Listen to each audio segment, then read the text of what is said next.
Good evening, I'm Bo Williams, and welcome to the 7. Let's get a look at the big 7 stories that are happening right now. And topping the list for us tonight, the weather heading into the long holiday weekend. If you're heading off to enjoy Independence Day fun, please keep it in mind. We got off to a wet start overnight into this morning. As a lot of you know, our weather situation hardly is calm with thunder, lightning, rain, heavy at times. The video you're seeing is, well, what it looked like just outside our studio on North Broadway. This is around 8 o'clock this morning. Then the rain stopped by the afternoon, but we're still weather aware tonight. So we do want to check in right now with 6 on your side Storm Team Chief Meteorologist Ken Weathers on what we can expect heading into the evening hours. Yeah, but we are staying weather aware, as you mentioned. We had some sunshine this afternoon that added a little bit more fuel to the atmosphere, and we're going to keep an eye on our plateau counties as we go over the next several hours because there is a new severe thunderstorm watch that has been issued there. That means the potential for severe storms is there for Cumberland and Fentress County. This goes until 11 o'clock local time or midnight Eastern time. We're basically just means you have an opportunity to go ahead and put your plan in place now. It means watch Channel 6. Will keep you updated. If there's a warning, that's when you need to go ahead and make sure you're taking shelter. Biggest impact from the storms that will move through will be some isolated damaging winds. Watching this cell right here, there's a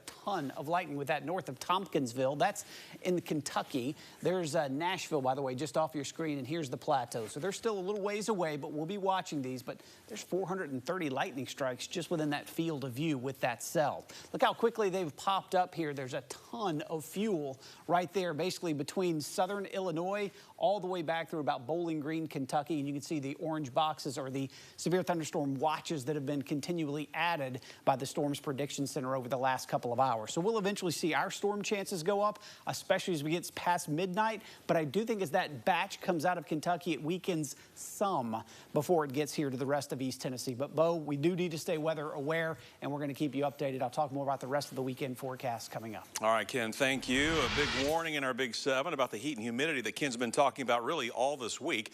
Knox County Health Department asking everyone to stay safe during this hot weather. They are offering tips on how to prevent the risk of heat-related illnesses. KCHD asking everyone to take steps to stay cool and to know the dangerous symptoms to look out for. Now, these include muscle cramps, weakness, heavy sweating, nausea or vomiting, and paleness. Now, all of these are symptoms of heat exhaustion, but you also need to know what to look out for when it comes to a heat stroke. Symptoms of a heat stroke include red and dry skin, rapid pulse, dizziness, nausea, and confusion. When they recognize those signs and symptoms, like, you know, possibly having muscle cramps or weakness or excessive sweating or something like that, is removing themselves from that hot environment if at all possible and finding a cool location. You know, some of the places that we have in our community are like community centers, senior centers, public libraries. For families looking for something fun to do outside while trying to stay cool, KCHD recommends going to splash pads like the ones at Powell Station and New Harvest Parks. And another reminder, hot cars can be deadly to children. In hot weather, like we've been seeing, you should never leave a child inside a car, not even briefly, and that goes for your pets as well. And a sign of how seriously the state of Tennessee is taking that idea, a new warning campaign. The state has been distributing these hang tags to families getting SNAP benefits or support from the Women, Infants, and Children program. Now they read, "Baby in the back" and "Where's the baby?" Hanging on your car's rearview mirror, they serve as a visual reminder to double check and make sure you don't forget a child in the back seat before you leave a parked car. Our next Big 7 for you tonight, a man found dead in a church parking lot has now been identified. The Jefferson County Sheriff's Office naming the victim John Quisenberry. They add they also have a person of interest now in custody. Sheriff's deputies were called out for some sort of medical emergency at the New Beginning Church on Chestnut Hill Road. That's where they found Quisenberry. Investigators found reason to believe the death was a result of foul play. Deputies and TBI agents got a search warrant at around 2 in the morning, focusing on a home nearby. Sheriff's Office says a person of interest was detained. We're told the person is being held now on unrelated charges. And another shooting, this time in Knox County. Sheriff's deputies were called about a shooting in the 7900 block of Strawberry Plains Pike. Just down the road, deputies say they found a person injured. That person was then taken to the hospital.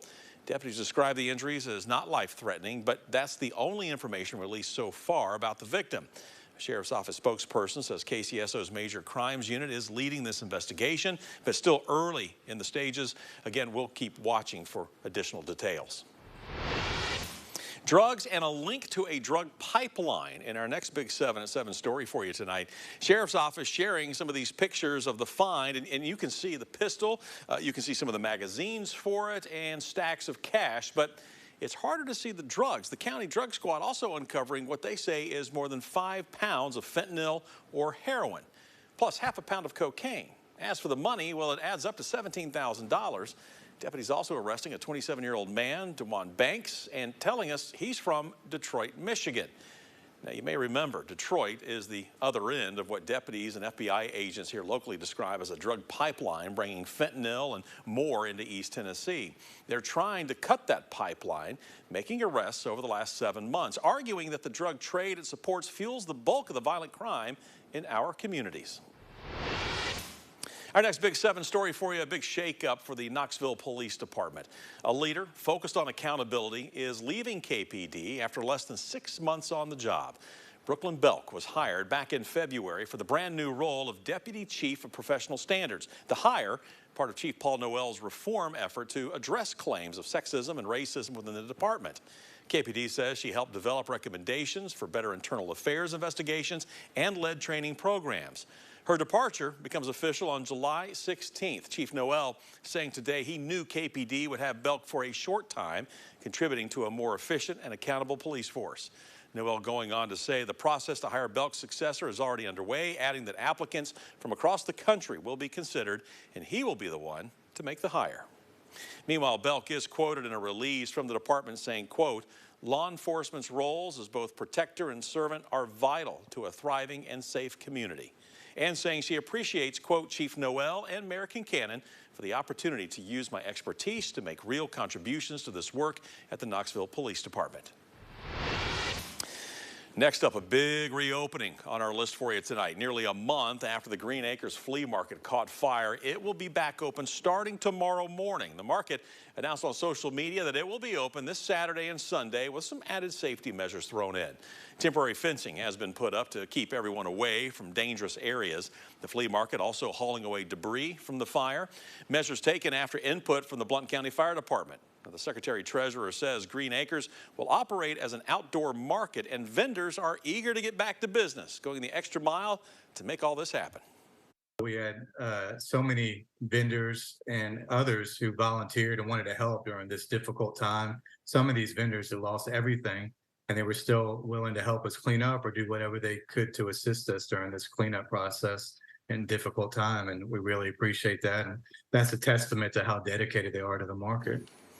Market will open at 7 a.m. this Saturday and Sunday.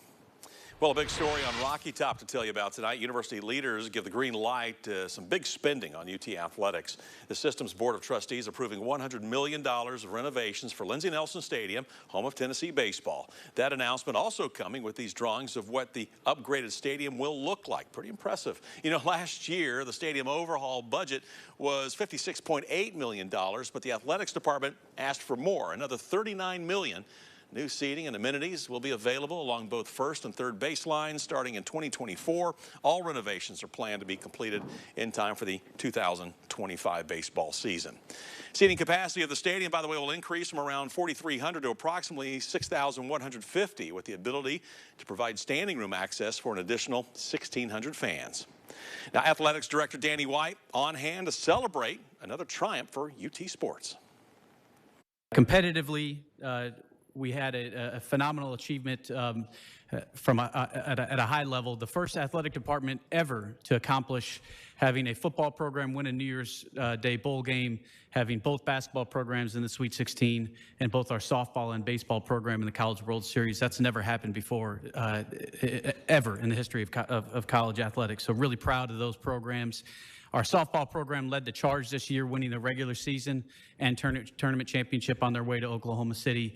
A phenomenal success, but 2 conference championships is a heck of an accomplishment in this conference, in the Southeastern Conference.